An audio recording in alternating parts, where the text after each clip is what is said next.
It's time to talk Travers Saturday on a Thursday with the boys. How's it going, John? Good. How are you? I'm doing all right. Like I don't know, like the 30th show this week. It's football season, but I'm glad to take a break and talk horse racing. Chad? Yes, sir.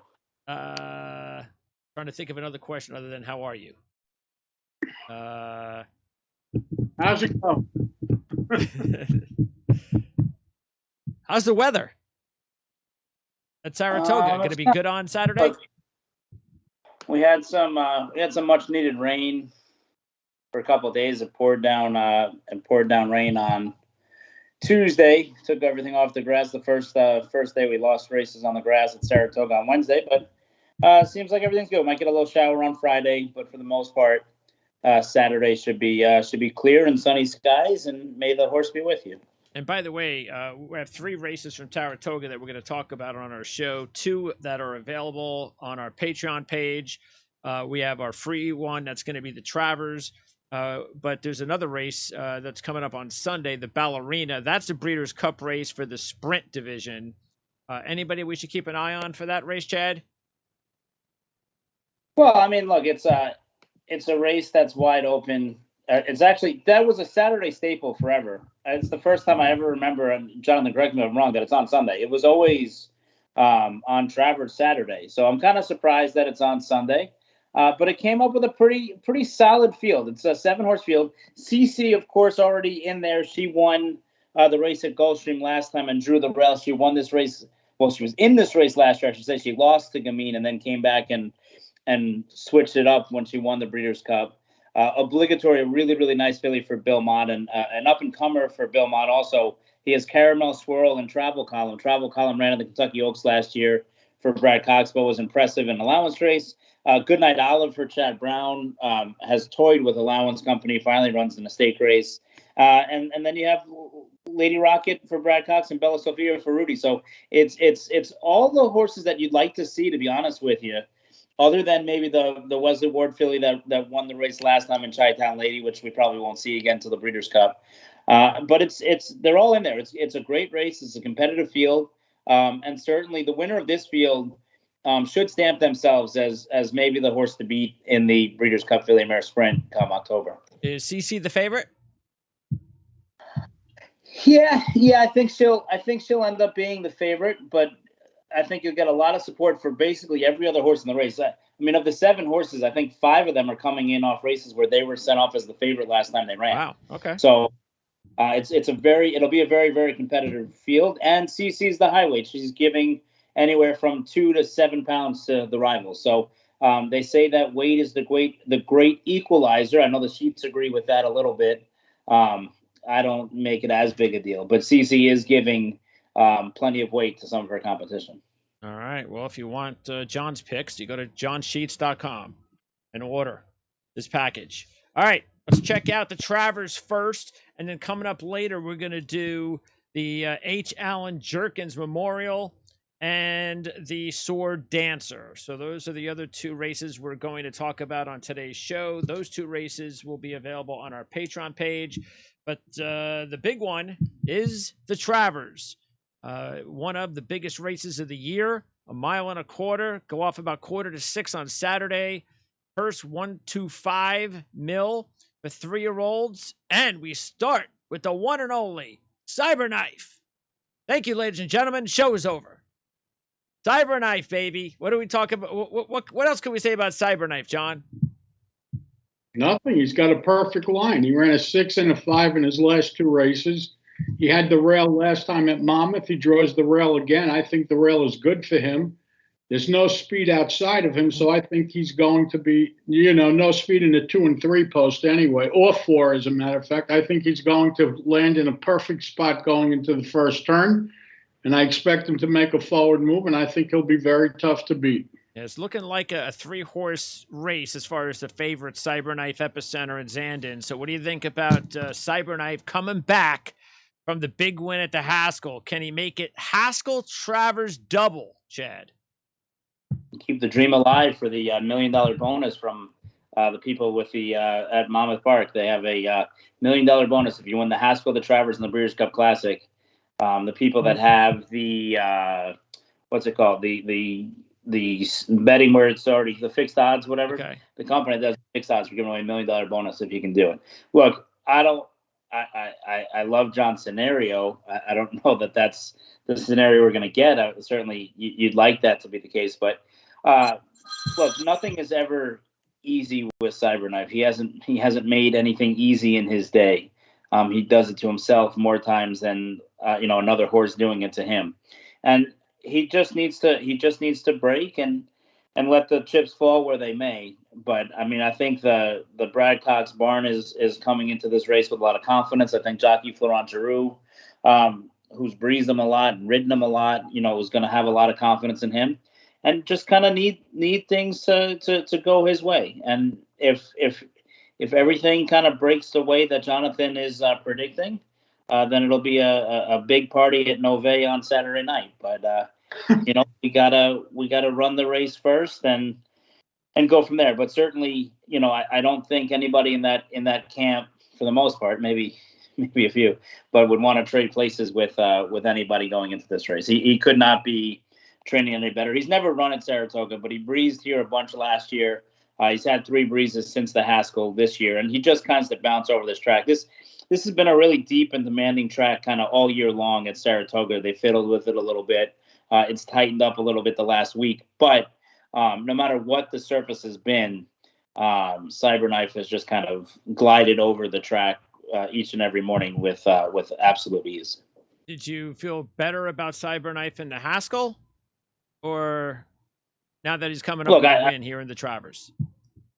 To me, I've never been one that's been afraid of anybody. If you walk over there and you feel confident that you have the best horse in the race, it doesn't matter who else is in the race. And felt that way in the Haskell, feel that way in the Travers, to the point where I just think he has the most talent of anybody in the race, and he's the only multiple grade 1 horse in the field.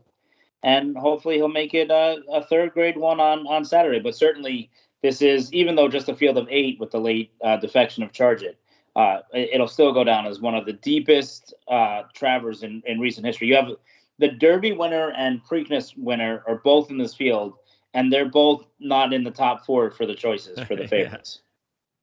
And that tells you all you kind of need to know about this field, I think. Okay, so again, Cyberknife, the 7-2 shot, coming off a 6 and a 5.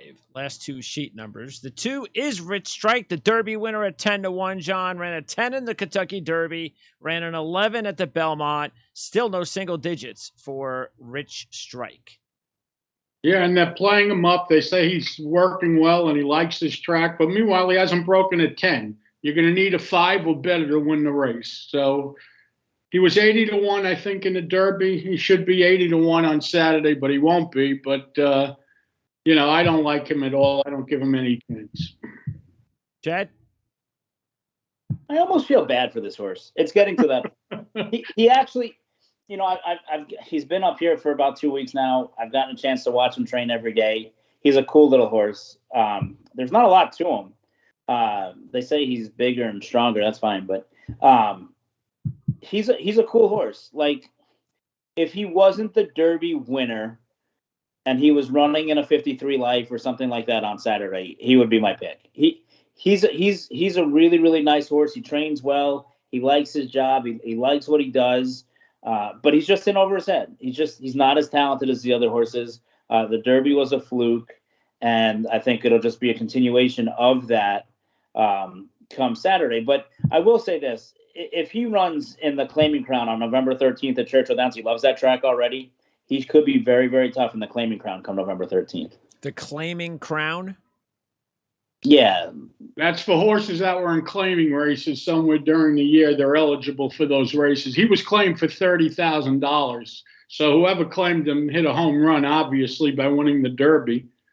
But, he was could be a one-time, one-hit wonder. Is that what they call it? Pretty much. Well, the bottom line, what Saturday is, because, of course, everyone has to make a movie about everything.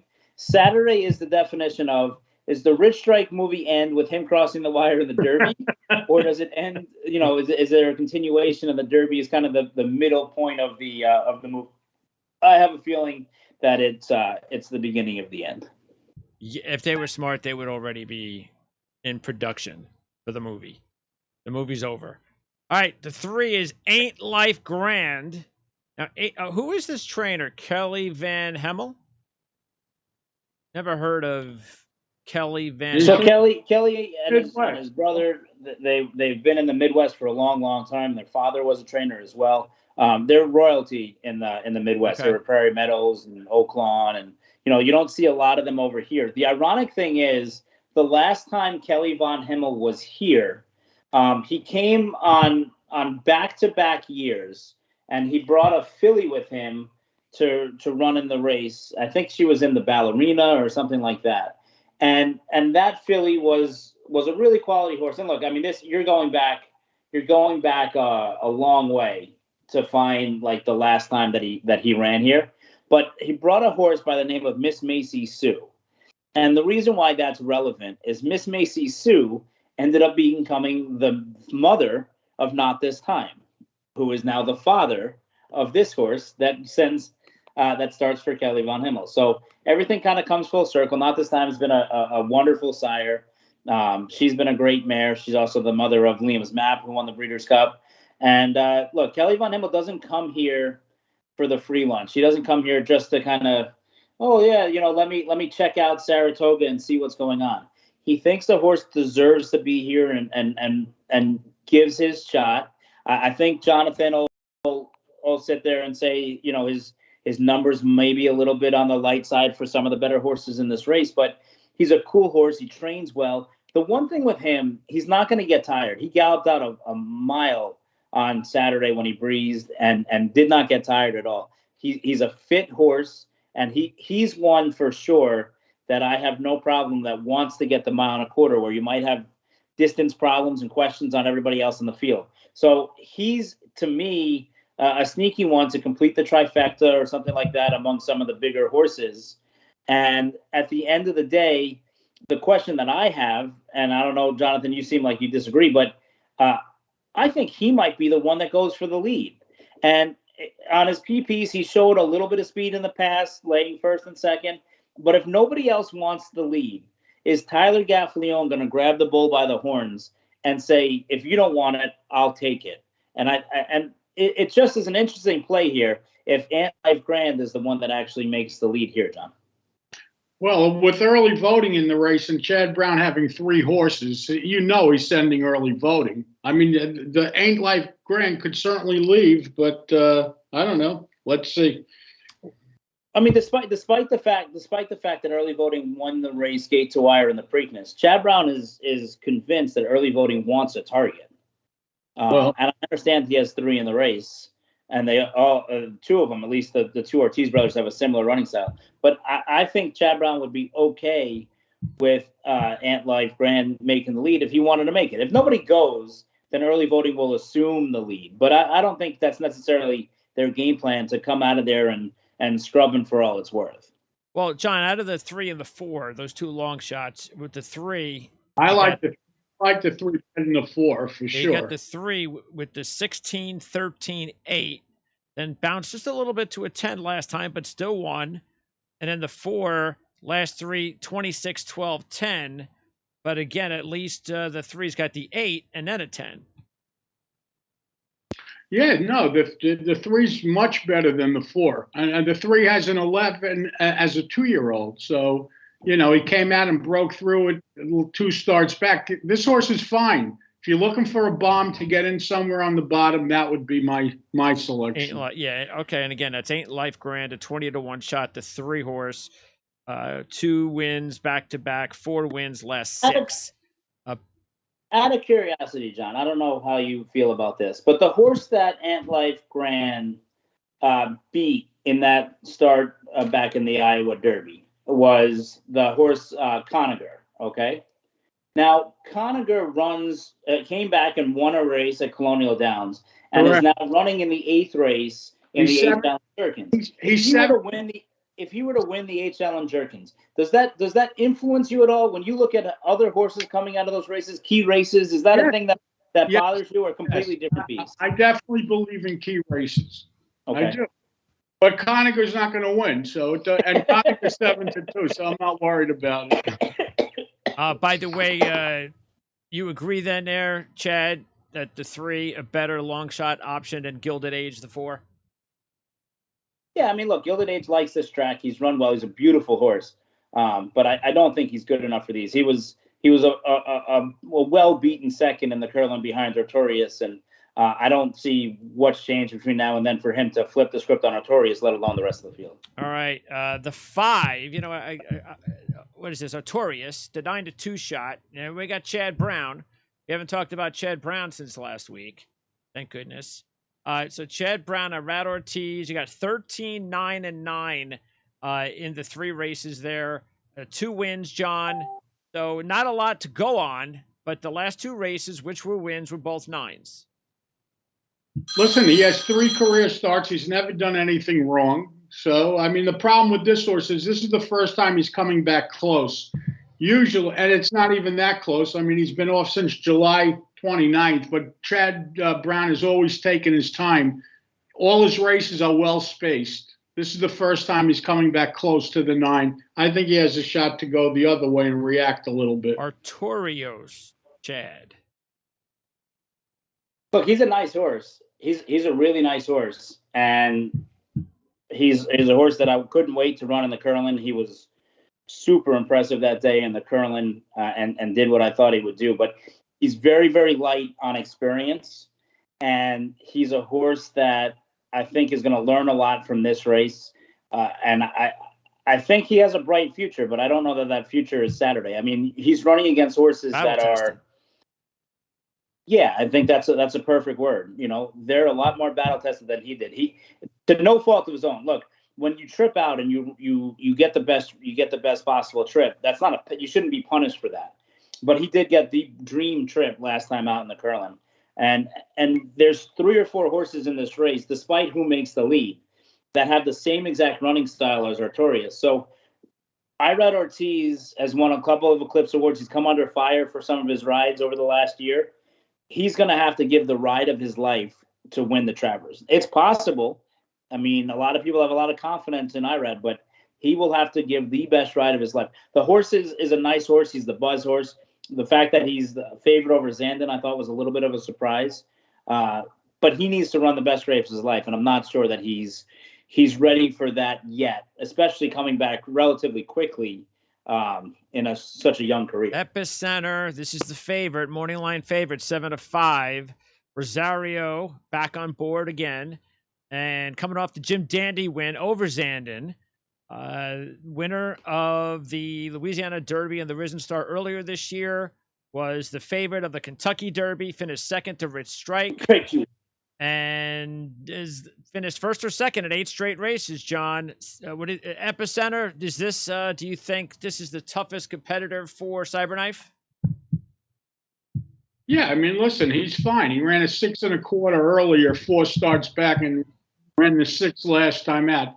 The difference between him and Cyberknife is Cyberknife put 2 races together with the 6 and the 5. This horse is coming back close. You know, he ran 6, and then he ran an 11 off of the 6 when he ran in the Derby. I'm not saying he's going to run an 11 Saturday, but, you know, I don't know. Listen, he's 7-5. I would rather bet Cyberknife at 7-2 than Epicenter at 7-5. The name of the game is value, and Cyberknife offers me a lot more value than Epicenter does. As you mentioned, started the year 11-8-6, bounced to the 11, and then 11-9-6. So this horse has done that 3-race deal twice, and the last time, as you said, went from 6 to 11. We don't expect an 11, but still, that's a little bit of a warning right there that we have yet to see the 5-6 back-to-back that we saw with Cyberknife, Chad. So Epicenter, what do you think about Epicenter on Saturday? His workout 2 Mondays ago in company with Clairiere was beautiful. They both looked really, really good. And then by design, Steve came back and worked on Monday like he always does. He's 5 days out. Everybody else is 7 or 8 or 9. He's just 5 days out that he breezed the horse and won an easy 50, which is fine, which is kind of well within himself. And look, Steve's won more races in the history of horse racing than any other trainer alive or dead. He knows how to win races. He knows how to prepare one for the big one. He's never won the Derby. He's never won the Travers. He's 0 for 8 in the Travers. I think he's 0 for 27 in the Derby. Look, he's the horse to beat. There's a lot of questions with what they're going to do with the trip. I don't think the plan was to take back last time. He ended up back and made a big run. Joel Rosario is a guy who's more comfortable from behind than in front, even though he's brilliant when he rides in front. But he's returning from COVID, where I think he might be a little bit weaker version of himself than if he's at his absolute peak. And he's going to need to give him a great ride. Look, it should be a great race. And Epicenter is a big part of it. Like you said, he's run his last 8 races, first or second. He's a cool horse. Is he a historically great horse? That'll be determined on Saturday. But I mean, certainly you have to give a lot of respect to Epicenter. Outside of Nest, he's the best. He's rated as the best 3-year-old male in the country. When did Rosario return? Today. Yesterday or today, Chad? Yesterday, but I don't think he's done much. No, he hasn't. We'll wake him up now. Blasphemy said also having a really good meet. Okay, the 7 is early voting. The Preakness winner has 3 straight 7s in the Wood, the Preakness, and the Jim Dandy, John. Yeah, well, he had no excuse last time. He really didn't. Speed was good that day. He was on the lead without any real pressure, and he just stopped. I mean, to see him get to 1.25 miles, I just don't see it. I mean, he's out of gun runner like Cyberknife is. He's bred to go that far, but he had no excuse last time. And to me, that was a very disappointing race. I understand it was a 7, but he also was coming back closer than usual. These horses, Epicenter and early voting, they're coming back on and even Zanden, they're all coming back out of that race, which was a week later. And the extra week makes a difference, I think, coming into this race. Early voting, Chad. As John said, that was a very disappointing stretch run in the Jim Dandy. So what do you think about, 8-1 is the thing to like about early voting, Chad? I mean, that's fine. I think in hindsight, he won a Preakness over a tired Epicenter, and nothing else was really in the race. When the water got deeper last time, he had no excuse. I haven't loved how he's looked in the morning time in his couple of breezes since then, despite the fact that Chad Brown says he's doing tremendous. To me, I think he is the bottom of the 3 horses for Chad Brown, despite the fact that he's a classic winner and won the Preakness. He's really going to have to step up his game. And even if he is in front, I don't see him clearing by 3 or 4 and getting a comfortable lead. I think he'll have to work for it every step of the way. And I just don't see him working out the trip that's needed against this kind of field. All right, and the last horse, Zanden, the 8 horse, 5-1. Brown again with Pratt this time here. Pratt has been on board the last 3. The Bluegrass win, 3rd in the Derby, 2nd in the Jim Dandy, the Epicenter. Ran a 5 in the Jim Dandy. That's the best so far for Zanden. This year we've seen 8-6, disappointing 12 in the Derby, which happens, but then 5 last time out, John. Yeah, I mean, listen, the interesting thing is he actually ran faster than Epicenter did last time out, even though Epicenter won the race. Epicenter ran a 6, Zanden ran a 5. Can you answer me?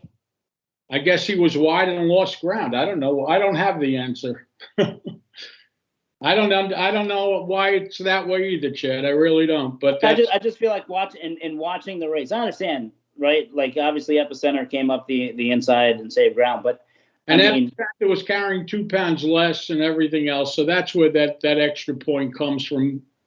But that being said, if you watch that race, there's no way you're going to bet Zanden over Epicenter. I don't think if you're thinking of betting either one of those 2 horses. Just I mean, my listen, he's a nice horse. He's a nice horse. He's done everything well. My concern with Zanden is he's done his best running with time in between starts. right, and he has no time this time. The only other time if this situation came up was the Derby when he came back on the same short rest. Yeah, I mean, if you look at the Derby, of all the horses, the way the race set up, like you can make an excuse for Epicenter, you can make an excuse for Cyberknife, being kind of up close early on in that thing. That pace set up for Zanden's liking. Exactly. And Zanden couldn't outfinish Rich Strike to the wire. And that's what kind of gives you a little bit of a cause for concern, because and to me, it's just one of those things where I'd like to see him finish. It was almost the same thing. The race fell into his lap in the Jim Dandy. He's in front of Epicenter, which nobody ever thought in a million years he's going to be in front of him at any point in the race, maybe until the end. And Epicenter runs by him. Zanden has to show that grit and that desire that he showed in the Bluegrass. And really, the Bluegrass was the only time we've seen that. Even the Remsen, if you go back and people were arguing about, what happened in the race and Mo Donegal and how Irad was riding against Johnny and blah, blah, blah. But at the end of the day, Zanden needs to show that grit, and I just haven't seen that other than the Bluegrass, where in hindsight, I mean, who came out of that Bluegrass and ran well? The other thing, Chad, maybe he doesn't want 1.25 miles, because even even in the Derby, I mean, he had like first run kind of, and he backed up.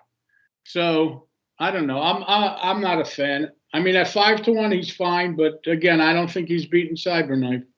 All right, I'm gonna go ahead and go 1-3 exacta. I'm gonna try to make some money with Ain't Life Grand. John? That's not a bad idea. I'll just take a win bet on Cyberknife. Chadwick?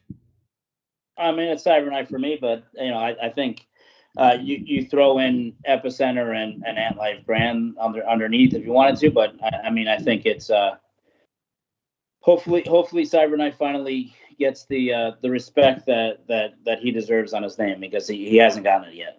I like it. Okay, so we want to thank our free audience for tuning in. We are now going to switch over to our Patreon page.